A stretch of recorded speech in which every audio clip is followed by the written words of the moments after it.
নাজিৰাৰ বিহুবৰ শিলনিত এটা প্ৰকাণ্ড অজগৰ সাপ উদ্ধাৰ। প্ৰায় 15 ফুট দৈৰ্ঘ্যৰ অজগৰ সাপটো চন্তকৰ সমীপৰ এটা শিল ভঙা ক্ৰেছাৰ মেচিনৰ চৌহদত সোমাই আছিল। মেচিনৰ মালিকে অজগৰটো প্ৰত্যক্ষ কৰি বিহুবৰ বন বিভাগক খবৰ দিয়ে। লগে লগে বন বিভাগৰ এটা দল ঘটনাস্থলীত উপস্থিত হৈ এখন জালেৰে অজগৰটো উদ্ধাৰ কৰিবলৈ সক্ষম হয়। অৱশেষত উদ্ধাৰ কৰা সাপটো গেলেকীৰ সংৰক্ষিত বনাঞ্চলত মুকলি কৰি দিয়ে বন বিভাগে।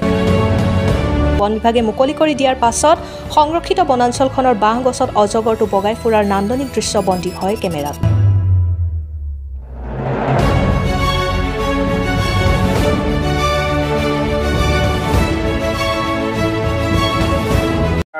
ৰাতিপুৱা 7টামান আমাৰ বিহুবৰ খণ্ড বিদ্যালয়ত এটা ফোন আহে জাকিয়া নাদিয়াবুৰ কেঁচাৰৰ পৰা।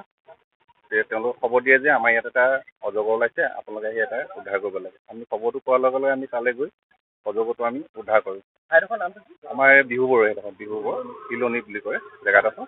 আমি তাতে গৈ অজগৰটো উদ্ধাৰ কৰি আনিলোঁ। কিমান এইটো অনুমানিক আপোনাৰ 27-30 কেজিৰ ভিতৰত হ'ব এইটো অজগৰটো।